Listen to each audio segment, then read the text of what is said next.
Well, good afternoon, everyone. I'm Donna Martinez. Welcome to Shaftesbury Society for this Monday, coming to you live from Midtown Raleigh. So glad that you're along with us because we've got a topic today that everyone is talking about because it is a persistent public policy and societal issue here in our country. We're talking about poverty and how we have been trying to battle it and what we can do going forward.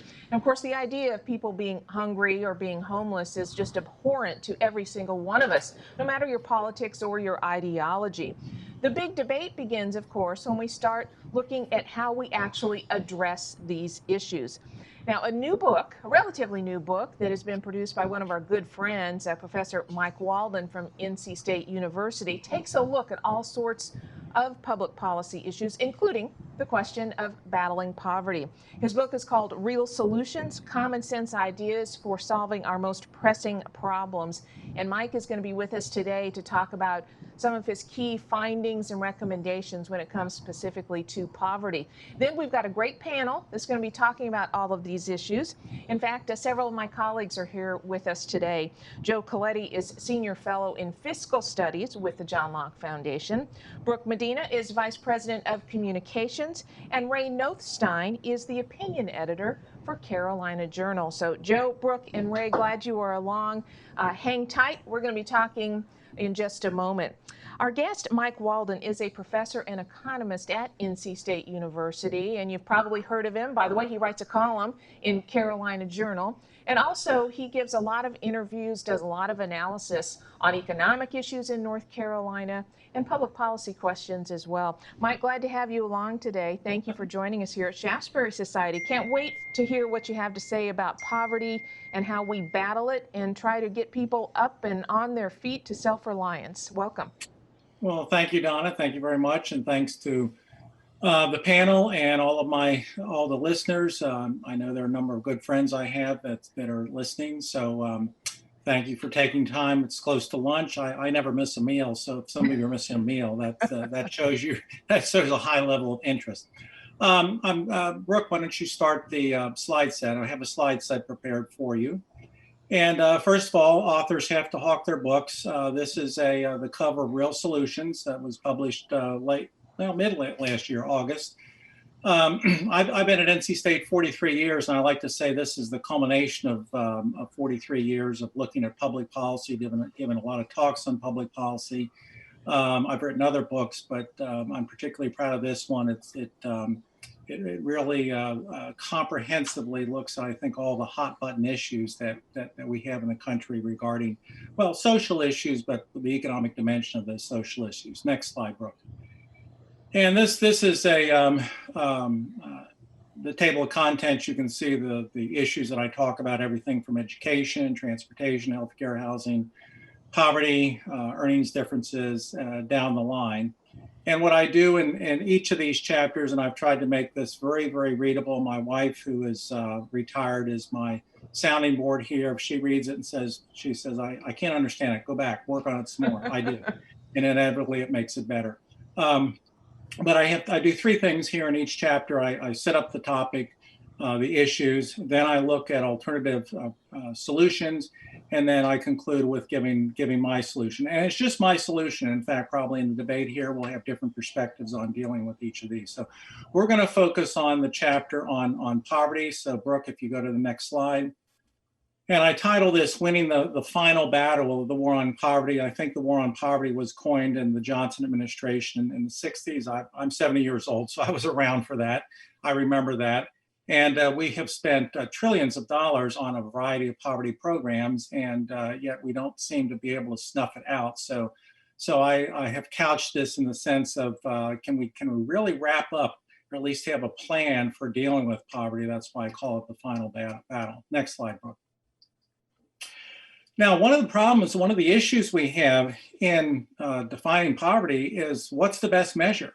There are a variety of measures. The official poverty rate right now, and these are all pre-COVID numbers, and I think it would probably be a misrepresentation to use the numbers we have for COVID, because hopefully this is a once in a lifetime event. But so most of these numbers are from 2019, maybe a few from 2018. But Anyway, the official poverty rate in 2019 was 12%, and this is based on really an arcane measure where when these numbers were started in the 60s, if not earlier, the notion was figure out what a family of a certain size, say a family of 4, needs to spend to have a nutritious diet.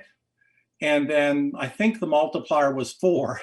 And that's the amount of income they would need to earn to be able to live a life that puts them above the poverty level.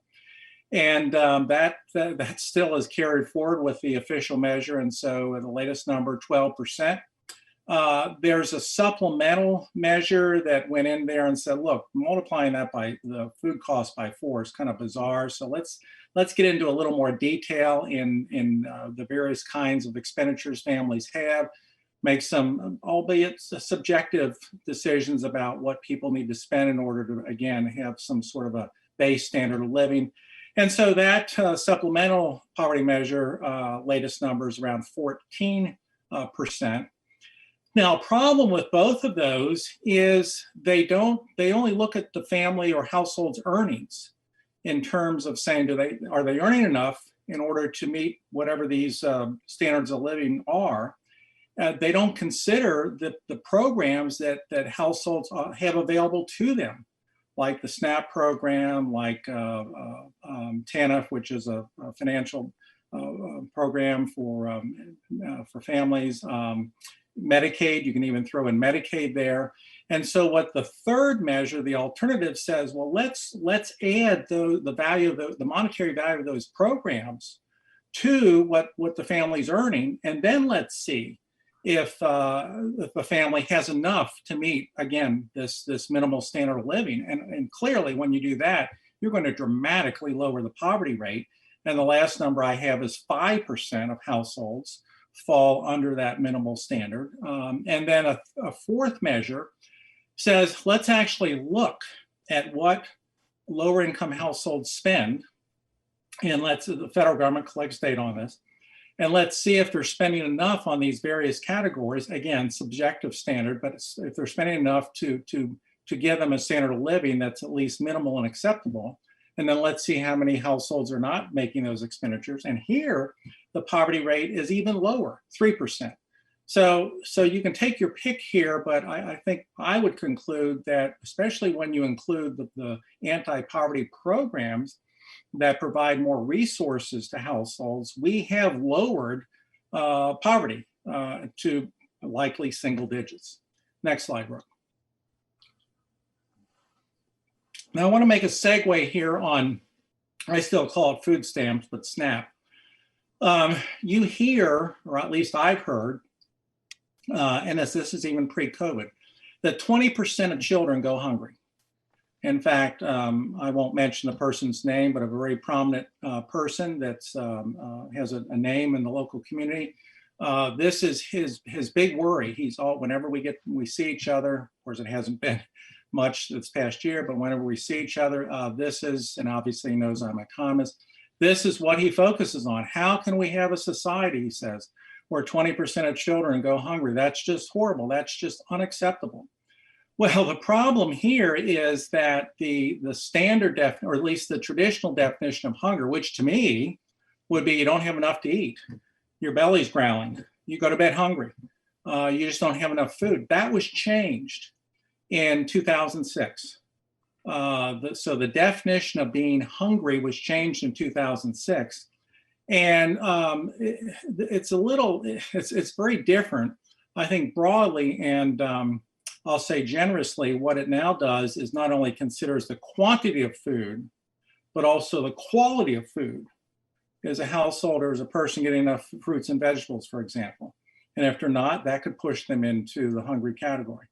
Also, they ask a sample of people, have you thought about not having enough to eat? Not do you not have enough to eat, have you thought about that potential? At least once in the last year, I think the definition is. And if you have, you're considered hungry. So this is not to disparage that we should worry about the quality of food that people are eating. We obviously should. But I think this change, and I need to read more about what was behind all this.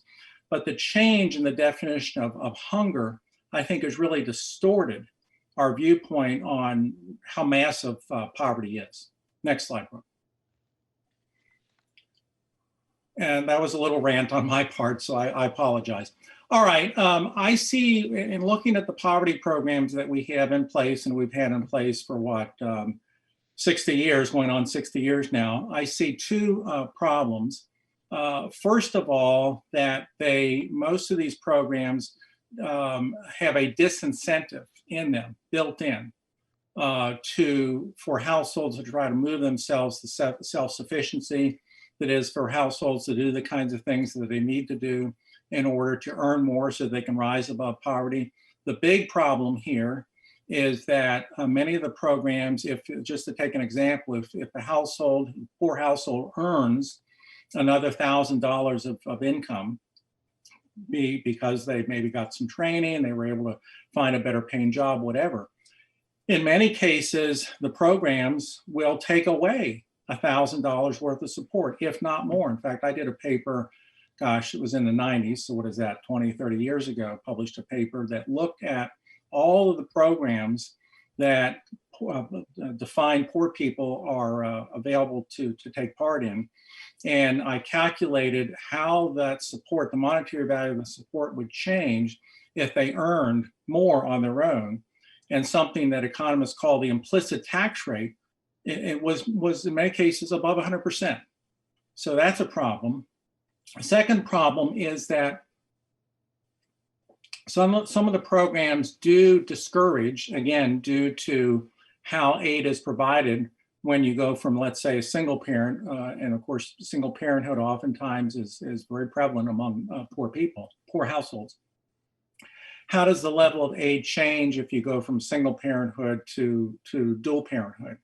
And if moving in that direction penalizes the household more than what the second person joining the household brings in terms of earnings, then obviously that's a discouragement. So I want to make sure when I talk about my approach to poverty programs, I want to make sure, or I did make sure that I address both of these issues. Next slide. Mike, in fact, on that issue of the disincentives, you may be getting ready to go over it. If you are, I apologize, but I thought in your book you gave a really good example of how that works, so that when someone, for example, gets a job that makes more money, then how the benefits are decreased. Could you give us just a quick example of what you mean about the implicit tax, how it works? Well, very simply, if someone who's defined as poor and is able to take part in a variety of programs, food stamps, housing aid, Medicaid, and others, TANF, there's something called TANF, temporary assistance to needy families. It's a cash program. If you had a household who qualifies for all those, and you add the monetary value, let's say on an annual basis, to what they're earning, what you often find is if that household, let's say, earns another $1,000 on their own, they went out and got a better job, they got some training so they could have a better job. So their earnings go up by $1,000. It is not unlikely to find that the total monetary value of all those programs that they are using, the monetary value may very well go down by $1,000, if not more than $1,000. So that's what we mean. Okay, great, thank you. Because I think that's an important question for people to very understand. Important. And one of the problems here, and I'm getting a little bit ahead of myself, we have, I think I'm going to show 90 some poverty programs, and they're all run, most of them run by different agencies. They don't talk to each other, and the characteristics of each of the programs are different. So very bizarre. All right, now in this section, this is a little harsh. Fake solutions. I know when I was first writing the book, that was a popular term. So I apologize for maybe using that. But anyway, these are what I'm going to go into next. There are other solutions that are out there that have been tried, that are being advocated, and then why perhaps I think they're not the solutions we want to go to. So next slide, Brooke. All right, first one I'm going to talk about is universal guaranteed income, and I think Joe said maybe this can go by another term, but I think we know what it means. It means that poor people are going to be provided with some amount of income each month Doesn't really depend on anything they do as long as they're under some income limit. There's no concern about incentives for working, et cetera. These have had a long history. In fact, I can remember, again, given my age, the Nixon administration had a plan here. There have been lots of studies, and they've been tried around the world. Quebec had a program recently. Sweden had a program. In fact, some of you may have seen, and this wasn't on my radar screen, but it popped up on my radar screen recently. Who's the guy, head of Twitter, Dorsey? Jack Dorsey. He is behind a plan to run some experiments, providing a guaranteed monthly income to people. And he's taking applications from cities to have pilot programs. And Durham apparently has applied and is in the running for this. So the notion here is if you're under a certain level of income, you get money. And if it was a permanent program, you get it for the rest of your life. And you've got people on a variety of spectrums here. Charles Murray, who is, I think, what we consider a libertarian, is actually in favor of this. One of the findings in the studies that have been done of these, and there have been many, is that if your intent is to maybe give people money so that they will maybe be able to get some additional training so they can move themselves up on their own, the income ladder, it doesn't do that. In fact, what most studies show, that employment actually goes down. So my view is this is not a well-crafted program if our intent is eventually to have people move towards self-sufficiency. Next slide, Brooke. Raise the minimum wage. Could this be more timely? Where do I start? On the face of it, you'd think, gosh, people are working out there for $7.25 an hour. How can you get by on $7.25 an hour? We haven't seen that increased since 2009, and I get all that. So the proposals, they're now floating around. We're not sure if they're going to be passed anytime soon, but clearly the administration, as well as some powerful people in Congress, want to raise that to $15 an hour.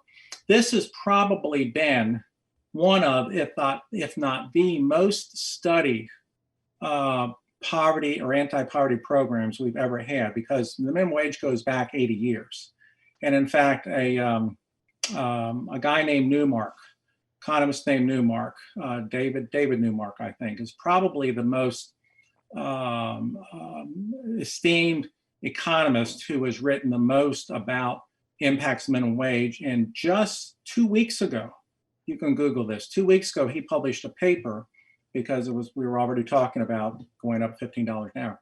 He published a paper that updates a book that he wrote, I think, about 10 years ago, which summarized all the research that's been done on impacts of minimum wage. And of course, the concern here is, number one, will an employer look at someone who's earning $7.25 an hour and then say, if I got to pay you $15 an hour, that's just not worth it. I'm not getting $15 worth of output from you. I'm going to maybe hire someone with more skills, or I'm going to look at technology, et cetera. I had a personal experience of this when I got my first job at McDonald's in 1968, and I got $1 an hour, and I had a buddy tell me, hey, you can get a job over here at a warehouse for $1.50, and I really liked the McDonald's work, and I went to the boss and said, gosh, can't you get me close to $1.50? He said, no way. He said, no way, you're not worth that. Your so I first left. experience with real life, right? Yeah. So anyway, my point here is there are negative impacts to this. The research, and again, I point you to Newmark, the research is pretty conclusive, not every study, but the majority of research shows that in response to a higher minimum wage, we will see fewer minimum wage people hired, particularly those who are younger and who have less education. We will see businesses have more motivation to hire more expensive people who have better skills. And we'll also see motivation for them, particularly important now, to try to substitute technology for people. So I think this is a non-starter, and it's very interesting. We're again having this debate. Next slide, Brooke.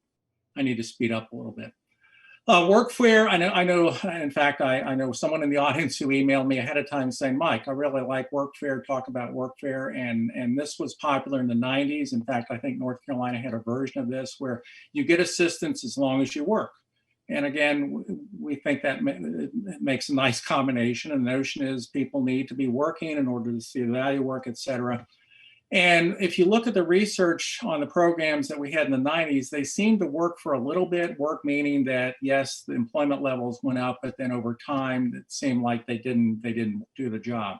And I worry here about make work jobs. I worry here about federal training. A lot of these programs require, well, if you didn't have a skill, the federal government will train you. The federal government doesn't have a good track record in training people. And then what do you do, of course, with people who can't work, or if they're going to work, they're going to take time away from their children, et cetera. So although I understand the attraction of this, again, I think it's maybe not the right place to go, at least for all of our efforts. Next slide, Brooke. All right, now I'm getting close to where I'm going to recommend something. Wage subsidy. There's an economist named Edmund Phelps. Some of you may know the name. He won, among other things, won a Nobel Prize. I find him, I like him a lot. I like his writings a lot. He's just published a book for any of you interested on innovation, looking at what countries need to do to spur innovation. And he argues that's one of the areas that we're falling down on. And just to premiere it, he argues failure is almost a necessary ingredient to someone being a successful innovator. You have to know what it is to fail and not be afraid of failing. Anyway,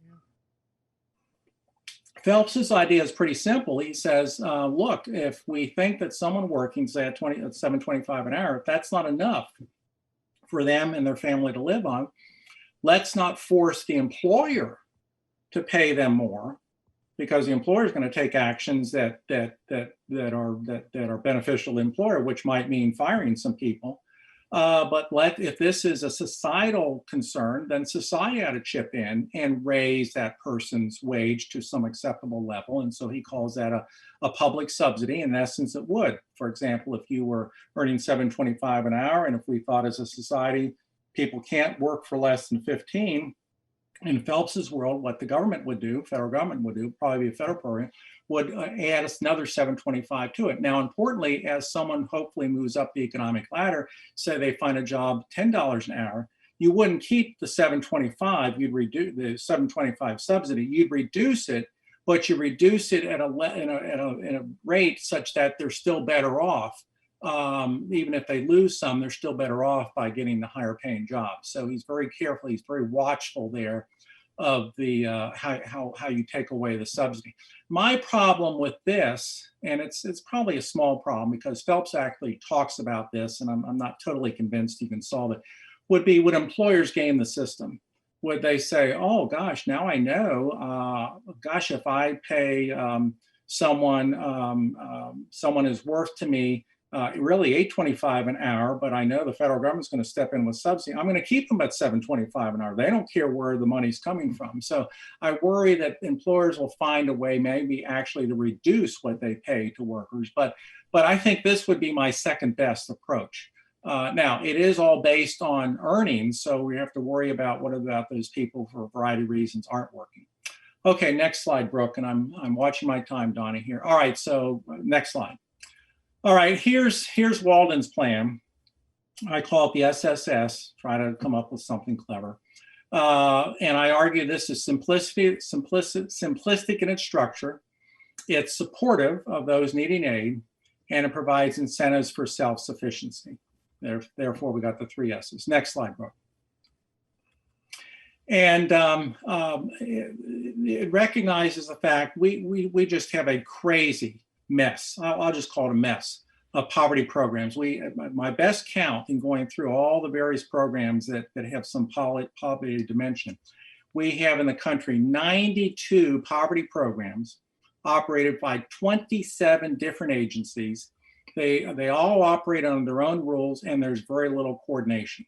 My point here is we've got a lot of money in dealing with poverty, but it is just, we couldn't structure it in a worse way as to being simple and transparent. So next slide, Brooke. So point number 1 is to take all of these programs and put all this money in all these 92 programs, put them into one. So we got one pot of money. that we're going to devote for helping people who are living in a poverty situation. And we're going to run this through the IRS. Now, this takes off really on the idea of a negative income tax. Some of you are, I'm sure, aware of the negative income tax. Milton Friedman, the late Nobel laureate Milton Friedman, I think he was the creator of this idea. Friedman's notion was that the problem with poor people is they don't have enough income. So Friedman wanted to have a anti-poverty program that provided people with income on which to live on. He wanted to make it, however, provided in a way that still left them with incentives to do better for themselves. He didn't want to have a lot of rules about how people spend that money. So I, like Friedman, would run this through the IRS, which means even if you're not working, you would need to file a 1040.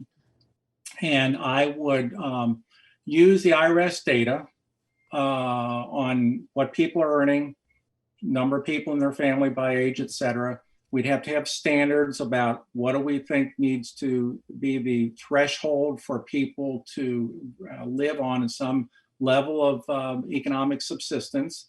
And of course, that would be a political decision. But again, we got a lot of money when you add all these programs together. And we would provide people on a sliding scale with assistance, and I'll get to in a minute how I'm going to do that, based on that. So this is really a form of a negative income tax run through the IRS, and we're going to use that to provide people who meet qualifications monthly incomes. And very importantly, we make sure, as Friedman did, that if a person at the head of a household gets a better job and their earnings go up, we don't withdraw assistance dollar for dollar with that increase, in which case, I mean, that destroys all incentives to do better. So we withdraw support. In fact, what I'm going to do, and what I do in my program, I withdraw support at the rate of 50-cent reduction for every dollar of increased earnings. Now, one thing this does is expands the number of households that will qualify. But my support for that is you have to do that if you're going to slowly withdraw the aid and always leave people with an incentive to do better on their own. All right, next slide, Brooke. Now, in order to keep the program, let me back up a minute. I mean, one problem with just providing people with money and letting them decide how the money is going to be spent is there are folks who say, well, we can't do that. If we're footing the bill, we want some strings attached. And I get that. So this is a change in Friedman's idea of just giving folks cash. So what I would do is I would provide this help to folks through debit cards, monthly debit cards, and I would provide 4 debit cards each month. And again, the computer experts can tell us how to do this so that the spending is on each card is consistent with the category. But I'd have 4 categories: food, shelter, transportation, and cash. And there you have the percentages of total help that goes to each. And these are based on looking at consumer expenditure surveys, which show the percentage of income that people tend to spend on each of these categories. So 17% of total help will go to food, 44% to shelter, 17% to transportation, and then 22% to cash. Now, we've got a lot of money that could go in here to do this already, but because I'm going to expand the number of households, in fact, I think my plan would go up to households making 200% of the current poverty level, because I have to do that in order to slowly remove the assistance. We'd have to throw a little more money in here, $265 billion initially. And notice I don't have healthcare in here. I do healthcare in a separate chapter in the book and in a separate program to let the cat out of the bag. What I'm recommending is healthcare vouchers, so it actually is consistent with this idea. So that's the essence of the plan. I think next slide, Brooke. I think we're pretty much close to the end. Oh, other modifications. A lot of the programs that we currently have a asset standard. If your assets, say the value of equity in your home or your vehicles or whatever, a certain amount, You got to spend down, you got to spend those assets before you can qualify. That's silly. What I would do is amortize the value of those assets. It is turn the value of those assets into an annual monetary amount, and then include that as part of the determination of what the amount of money people qualify for. I'd also, number two, account for state cost of living differences in payments, because there is a vast difference between states in terms of their cost of living. And then finally, and I don't have time to get into this, Social Security disability insurance, which is, I would argue, I guess, as you would argue, is a part of a poverty program that desperately needs reforming. And I talk about some of the reform ideas in the book. So next slide, I think we're at the end. Okay, so that's the presentation on poverty from real solutions. I think I'm right here at the time cutoff, Donna, but I will, as any good author will, hawking our books. If you want a lighter read, maybe not lighter, but something that's I think kind of fun but interesting. I did write a political thriller last year, which is called Disunia. Probably even more pertinent now, given some of the things that's been happening over the last couple of months, than it even was last year. So let me stop there, Donna. I think I did good on time, and let others jump in. Mike. Thank you. And in fact, my colleague Brene is going to be posting in the comment section of our Facebook page links to Mike's book, Real Solutions. And Brene, if you can find a link also to the thriller that Mike has written, post that there, please, as well, so folks can get that. All right, lot to cover. Let's bring back into the conversation my colleagues Joe Coletti, Brooke Medina, and Ray Nothstein. Joe, let's start with you. What's your reaction to Mike's presentation about the problem, where we are, and his set of solutions? Yeah, I really appreciate Mike writing this book and the diagnosis of what's wrong. The comparing what our definition of poverty is before benefits and after benefits. And I like to think of it as the before benefits income is our self-sufficiency income. And that's really what we want to have higher. And we want to have that number be lower. We want to have that 3% be the self-sufficiency level, not the after benefits level. But the fact that he's addressed that issue is an important starting point, and I really appreciate that. And the goal of his reforms to have a simple support system with the aim of self-sufficiency. Not only is that alliterative, but it's actually, if we can get there, that's a great outcome for that.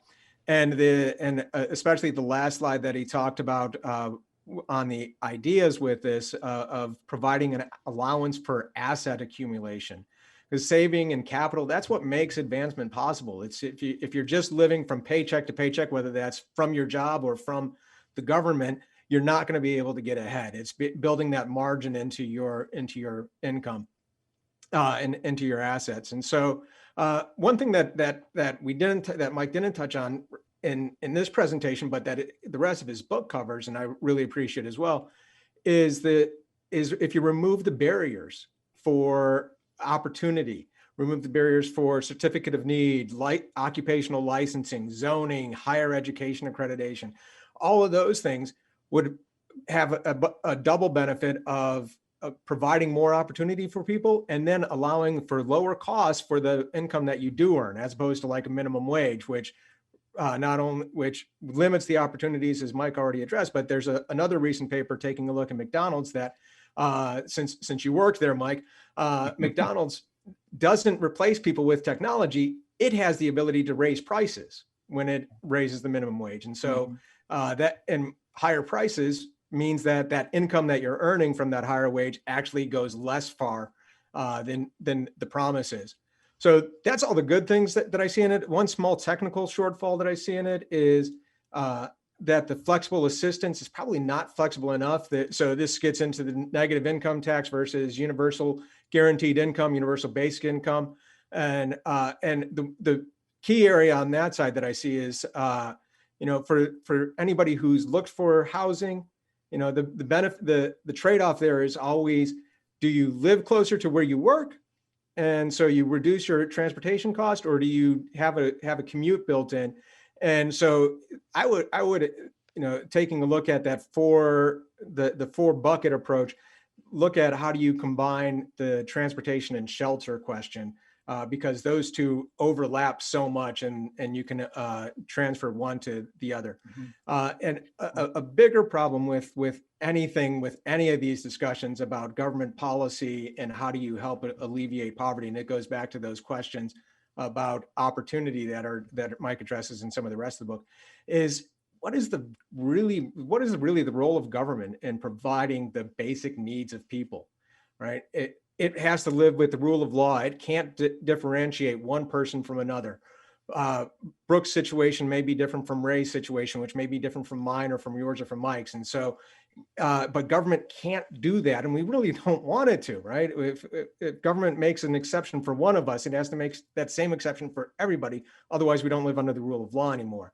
And the situation that people are in when they're in poverty, when they don't have the access to capital, is unique to each one. And so the more that we can recognize and build on the unique assets or strengths of each person, that would be better. But that requires community, that requires connection, that requires those individual ties that government can't do. And so the more that we can, and so all the policy solutions that we come up with are always going to fall short because it does rely on the rest of the society to step in. Well, certainly government is trying at the federal level. We haven't even talked about the state level, but Mike notes 97 programs across 27 agencies and just billions and billions of dollars. No doubt all of it with the best of intentions and motivation, because who wants people to be in a bad situation? None of us. But Brooke, I thought it was interesting that Joe's comments are about, let's take some things away in terms of barriers rather than continuing to provide more and more and more control or programs or eligibility or sliding scales or things like that. But that gets us to the question of do we have the political will to take things away? Because as soon as an elected official tries to do that, whoa, then they're being mean or they're taking things away from people. But that's where we are to really help people, is try to take away some of the barriers and the confusion and just provide them with opportunity and their own choices. Definitely. And I think that this really points to the need for a thriving and robust civil society. And so when you begin to take services away or streamline them, even like Mr. Walden had suggested, which I love, because when you look at that appalling number of 97 different organizations or bureaucracies working on poverty programs, you realize just how inefficient it likely is. But what needs to happen, on the other hand, is where is the private sector in all of this, and how can we promote a flourishing civil society, private institutions, churches, communities, faith groups, families, to be able to serve as that intermediary and help lift up their neighbors. And so I believe that one of the things that we need to do when we're approaching poverty mitigation is not only to have a heart for the poor. A lot of people like the idea of these government programs because they feel like they're doing something good.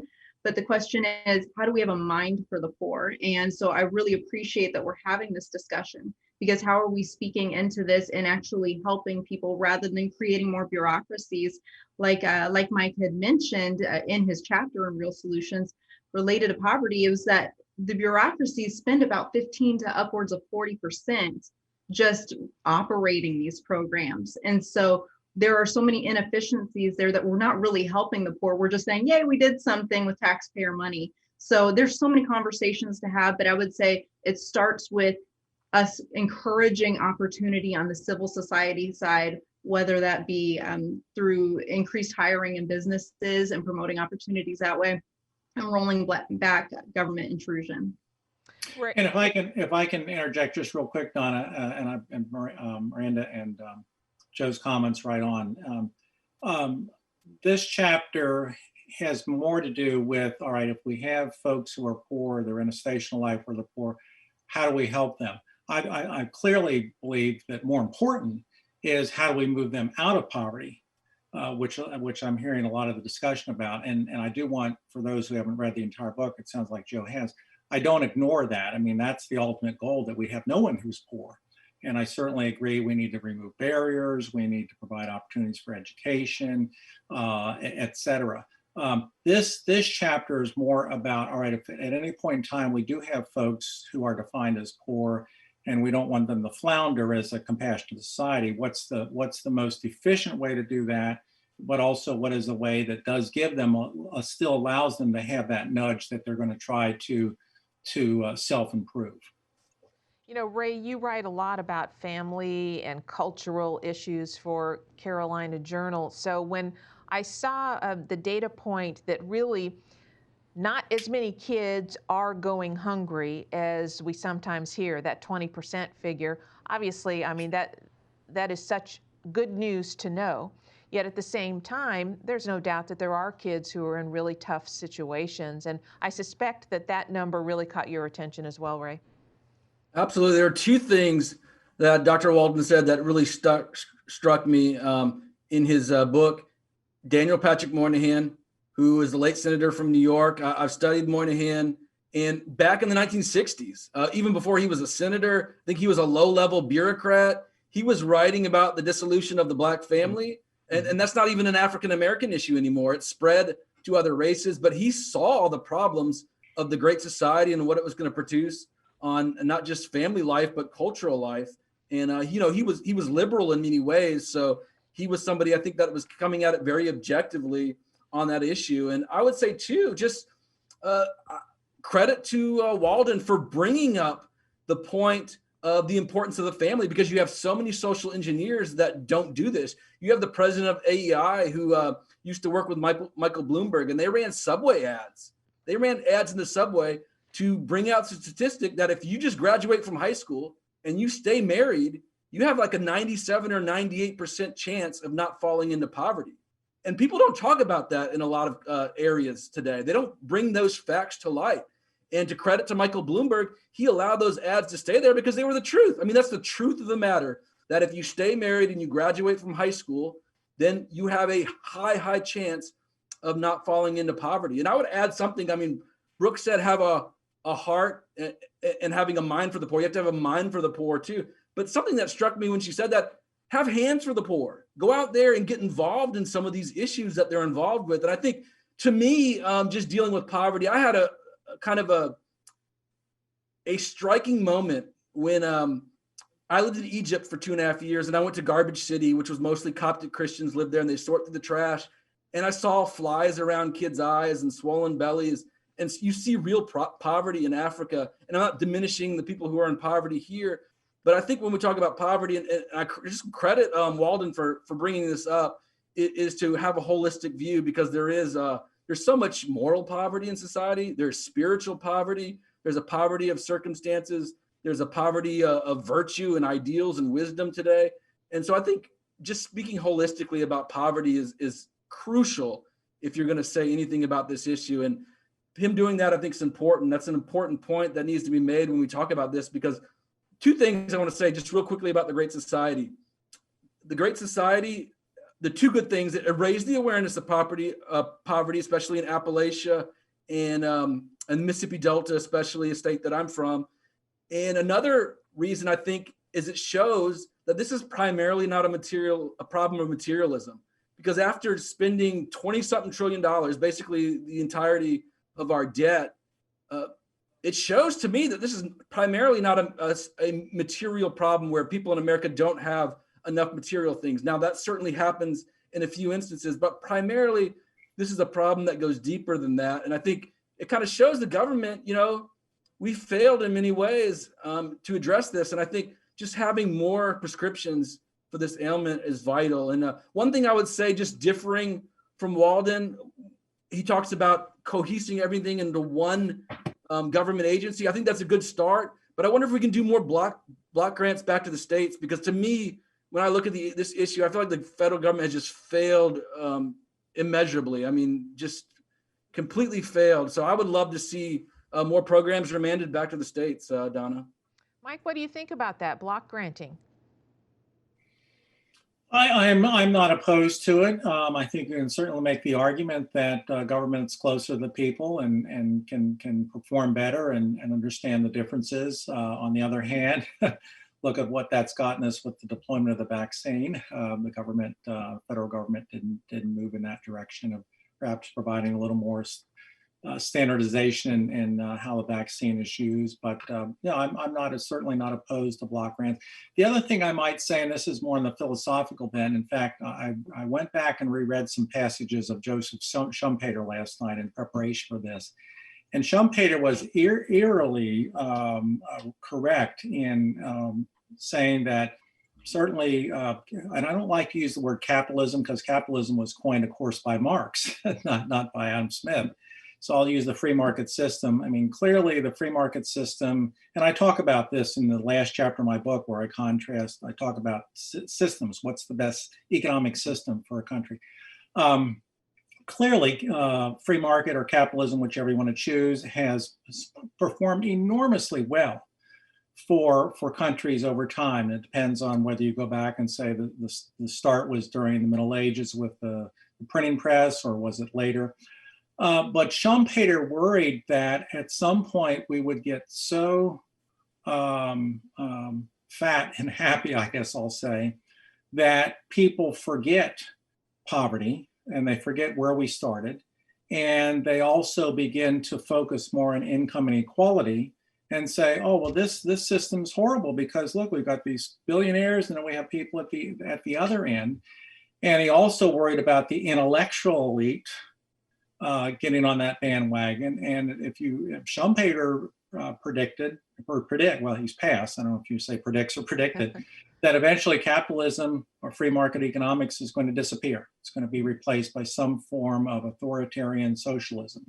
So I think, where am I going with this? You're saying, I think it's important to have a systems in our country that does deal with the existing poverty we have, so that we don't have the kind of situation in Egypt that was described in Egypt, and of course, largely we don't, that we have a robust social support network, and I'm certainly not adverse to the private sector being heavily involved in that too, no, don't mistake me.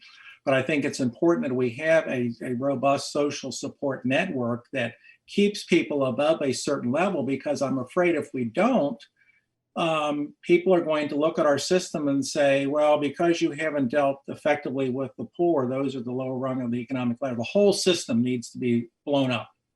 And you don't have to go but a day in reading various newspapers around the country and various op-ed pieces to know that that is, I think, an increasingly held position by a lot of people in important positions of power. Well, that's I'll just follow up on that. That's alarming, and Joe, I'll get to you in just a moment. But that's alarming, Mike, because if I'm understanding you correctly, you're saying because there's such criticism and people saying that this system of free markets isn't working for me, therefore, let's just get rid of it rather than trying to figure out what it is that maybe isn't working for whom and why isn't it working. And that's a scary thought. Joe, your comments on that, and also what role does a strong economy play in all of this? Yeah, that's Schumpeter talked about one of the values of markets and of capitalism, because his main book is Capitalism, Socialism, and Democracy, is that capitalism and markets allow what used to be luxury goods that were only available to the royalty, make that available to the poorest people, and make it widely available. Cell phones, most poor people are able to have a cell phone that allows them to get access to government programs, and those phones have more power in them than the computers that used to take up an entire room, right? And so that's one of those things that bringing down of the mass prosperity that kind of happens regardless of the level of poverty that you have in America, because like Ray was talking about, in Egypt and other places in Africa and Haiti and and so many in most of the world and in most of the world's history, that level of poverty has been endemic, and it has been the rule of life up until the last 100, 200 years for most of the world.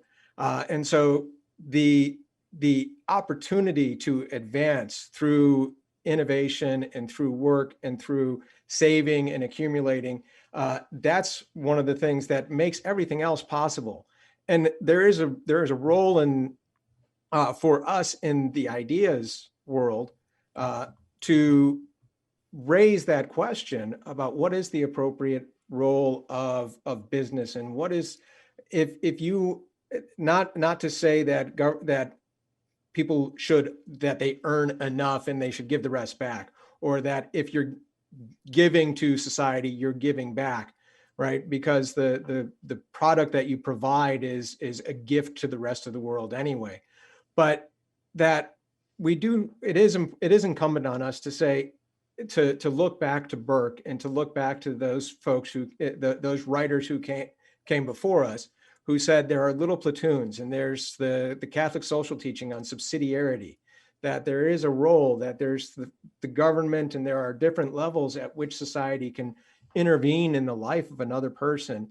And where is that appropriate intervention, and what is the appropriate intervention, so that if we intervene, as Ray was saying, get our hands dirty and not just talk about it and think about it and have the heart and the head, but to have the hands. If we can do those things, if we intervene and take a role, if we're a business and we hire people who have a criminal record, if we have a home and we rent it out at below market rates, if we are so inclined, or if we, any step that we take along those lines, it reduces the demand for government. Because when we start with government as in the role that it plays in society, part of the reason why it plays such a large role is because it was stepping into a vacuum that people saw. And so that's to Brooke's point on civil society, is that the more that we can do on our own, the less demand there will be for government. And this is what the House Ways and Means Committee came up with a few years ago to detail all of the government programs that exist. Oh my gosh. And this is the 80 or 90 of them that Mike was talking about. But if you take a look at civil society, if you take a look just in North Carolina, we have 1,000 nonprofits form each year. That you can talk about that as inefficiency, but that is the work that can't be controlled, and that's the value of the free market. It's what allows us to be able to meet the needs of consumers. It's what allows us to meet the needs of society in a much better. In some ways, it looks less efficient, but it because it builds in redundancy, but it allows those problems to be addressed in a much more direct way without having to build in all those rules. One thing that I am hearing a lot about is, and kind of to Mike's point here, is that the criticism of a market economy, of capitalism, of free enterprise, that it creates that income inequality that people have a problem with, that there are all sorts of wealthy people and then people who are living middle class or modest lives, and that is somehow unfair. But isn't it really the wealthy people, the innovators, the risk takers, who are creating the jobs for the rest of us, who are the early adopters of the new technology that pushes that price down so that the rest of us who aren't wealthy can afford to have that cell phone that connects us to the world? Shouldn't we be championing the idea of an economy that makes some people very wealthy because they have done so much and created so much that it helps all of us? I would say definitely yes. And I think that's where those of us who support and think a free market economy, free enterprise economy is the best way of organizing our economic world. We need to do more to communicate that and convince people of that. Said, however, at the same time, we do need a system that does work for everyone. So we need to also make sure that a young person living in rural North Carolina who struggled in school, there is some way for them to get ahead and to move up the economic ladder. And that's the concern I think Schumpeter was pointing out, that when you do have these, and I'm not saying we should not have income disparities, I think it's necessary for achievement, but we do need to recognize that does create distrust in the system. And the more people that distrust the system, and if you get certain other groups behind it, then that system may be dramatically changed, which I think in the long run would be bad for society. So I think we may be at one of those points. I'm a little worried about what the post-pandemic economy is going to do for a lot of jobs at the lower end of the economic ladder because of now advances in technology, now concerns that many businesses have of actually hiring a living, breathing body, because that living, breathing body can get sick and infect the entire organization. I'm worried that we're going to have a new round of technological unemployment. So we need to be ready to identify those folks and then provide them with the help so that they can get reskilled so that it can be part of the free enterprise economy. I guess the big question is, where is the line then? I think Joe referred to it early on about the role of government. Where is the line between programs that we can generally agree that we need to have some sort of social safety net, but then that we need to have this robust community involvement, to Brooke's comments about civil society and nonprofits, and frankly, just knowing who your neighbor is and when he or she is having a tough time. You know, I can remember, I hate to do that back in the day, but when I was a kid, my mom and dad were really connected with the neighbors, and they knew when someone was having a difficult time. And they knew when my family was having a difficult time, which is why the lady who lived 2 doors down from us was pretty frequently coming over and saying to my mom, "Hey, I made too much of this fried chicken. Why don't you take some of this?" I didn't know when I was a kid what she was doing, but she was helping out a family that she saw was in need. So where's the line between all of that? Brooke, Ray, you have thoughts on that?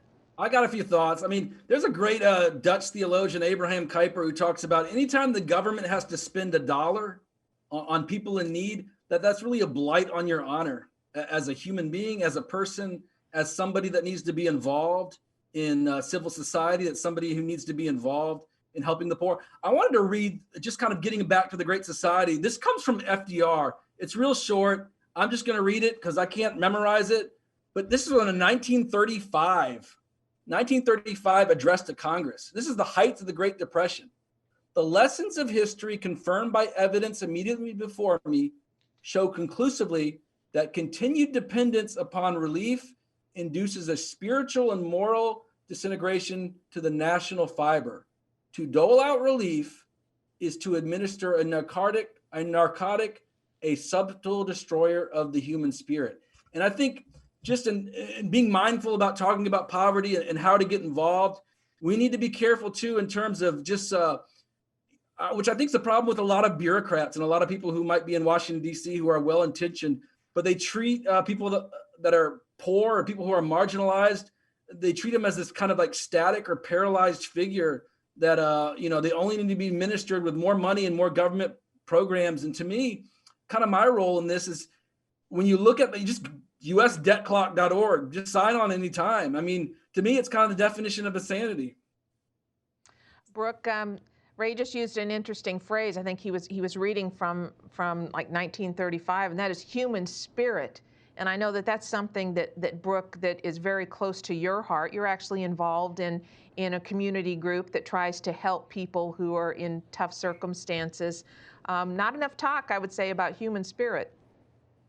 Yeah, you're right. This is back to what we have already discussed, which is looking at poverty holistically. So if we just look at it monetarily, naturally, there is this inclination to immediately go to the government as the source and mitigator of poverty. But when we begin to look at the fact that there's also a poverty of spirit, and I used to work in the nonprofit sector in Fayetteville and working with people that were, we fed the homeless every week and worked with people every day in and day out who just there was a hopelessness, there was a crushed spirit about them, because it wasn't just an emergency situation for them. They were living in a perpetual emergency because of the lack of opportunity. And so I think just even your story, Donna, sharing about the neighbor, where it's so much more meaningful and impactful when our neighbors, there's a face to the person that is extending their hands of help. So although there is a place for government, and we've discussed that, and there's a lot of debate as to what that looks like, there is very much a place for our little platoons to come around us and to support people. And so that's what I do at ReCity Network in Durham, North Carolina, which helps to eliminate the silos of the 4,000 nonprofits that exist in Durham. And I know that there are people all across this country that are doing it, and even all of us in some way are doing this in our own communities. So I'm hopeful about the future, as long as people realize that their help very much is welcome and it is wanted, even a small act. Mike, obviously there are so many dimensions to this, and this chapter in your book is just such a great conversation starter about where we are, at least in terms of the federal government programs that have been built up over the years to try to address this issue. Mike, I'm going to give you the last word here. What would you like folks to know about your book, Real Solutions? Well, that it's a book, if you are interested in public policy, I think it's an accessible book that talks about the key issues and does it, I think, in a reasonable way. I would not call it from the left or the right. I like to think that it's down the middle, and if it has an overarching theme, it is incentives. That's a key feature, obviously, of economics, making sure we understand people's incentives. So if you want to bring yourself up to speed on, and especially now with the new administration, new programs coming out, new proposals coming out, things like the minimum wage. There's one yesterday came out from the Biden administration, some money, set amount of money going to each child in the country. I've got a chapter or some discussion of that also in the book. So hopefully it's a timely book that'll help people be better informed about the issues and better informed about the alternative approaches to those issues. And as you mentioned, Durham is actually looking at one aspect of something you mentioned, which is this universal guaranteed income. And I believe it's Jack Dorsey from Twitter that actually is providing the money, and then cities are being asked to apply. And so there's a movement afoot in Durham. Interesting, Durham coming up a couple times today with Brooke's work in that community, and then also one of the city council members there really championing that idea. Mike Walden's book is called Real Solutions, Common Sense Ideas for Solving Our Most Pressing Problems. He also is a novelist, and so you can get the links to both of his books. That is in the comment section of the John Locke Foundation's Facebook page. You can find them right there. Joe Coletti, Brooke Medina, Ray Nothstein, and Mike Walden, thanks so much for joining us today. Really appreciate it. Thank you. And folks, we appreciate you joining us as well. As you can tell, this is such a multi-dimensional topic here on poverty and what we do, and it gets into the role of government and the social safety net. Where is the line between the role that government would play, and also then, as Brooke mentioned several times, the issue of civil society. We as individuals, the nonprofit organizations, our churches, families, neighbors. This isn't a one-size-fits-all problem, and it's not a one-size-fits-all solution to what we're facing here in our country. We really appreciate you joining us today. If you like conversations like this, where we talk about the real problems, the real solutions, no pun intended, we would encourage you to join us every Monday here on Shaftesbury Society.